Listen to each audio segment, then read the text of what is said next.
హల్లెలూయా. ప్రభువైన యేసుక్రీస్తు వారి నామములో మీ అందరికీ శుభములు. ఈరోజు వాక్యాన్ని మనం చదువుకుందామండి. కొరింథీయులకు రాసిన మొదటి పత్రిక 2వ అధ్యాయము 9వ వచనాన్ని మనం చదువుకుందాం. ఇందును గూర్చి దేవుడు తన్ను ప్రేమించు వారి కొరకు ఏవి సిద్ధపరచునో అవి కంటికి కనబడలేదు, చెవికి వినబడలేదు, మనుషు హృదయమునకు గోచరము కాలేదు అని వ్రాయబడి ఉన్నది. దేవునికి స్తోత్రం.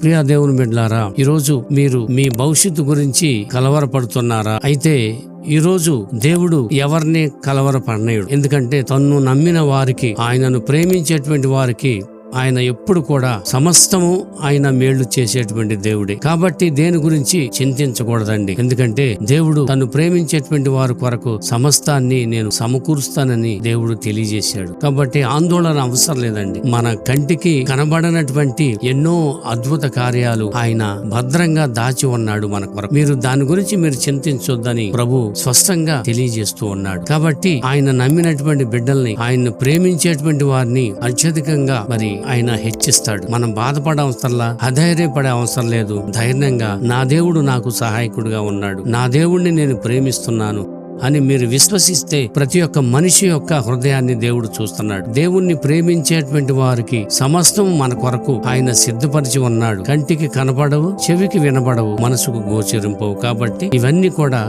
దేవుని యొక్క ఏర్పాట్లే. కాబట్టి మీ భవిష్యత్తు గురించి ఎట్టి పరిస్థితుల్లో మీరు కలవరపడొద్దు. దేవుడు సమస్తాన్ని సమకూడి జరిగిస్తాడు. అట్టి కృప ప్రభు మనకి దయచేయను గాక. ప్రార్థన చేద్దామండి. ప్రభువా మా దేవా, మీకే స్తుతులు స్తోత్రాలయ్యా. మీ బిడ్డలు కలవరపడుతున్నారేమో, చింతిస్తున్నారేమో. కాబట్టి ప్రతి విషయంలో కూడా మీరు మిమ్మల్ని విశ్వసిస్తే మిమ్మల్ని ప్రేమించేటువంటి వారందరి కొరకు మీరు దాచి ఉంచారు ప్రభువా. ఇది ఈ రోజున ప్రతి ఒక్క బిడ్డ తెలుసుకొని మిమ్మల్ని వెంబడించి మీ మార్గంలో నడిచినట్లయితే సమస్తం మీరు సమకూడి జరిగిస్తారని ఈరోజు మరి ఈ వీడియో చూస్తున్నటువంటి ప్రతి ఒక్క బిడ్డ పేరు పేరున వారిని ఒక్కొక్కరిని దీవించట్టి కృప మీ బిడ్డలైనటువంటి వారందరూ దయచేయమని మా ప్రభువును మీ ప్రియ కుమారుడైన యేసయ్య పరిశుద్ధమైన నామమును బట్టి మిక్కిలి వినయముతో వేడుకొంచున్నాము మా పరమ తండ్రి. ఆమేన్, ఆమేన్, ఆమేన్.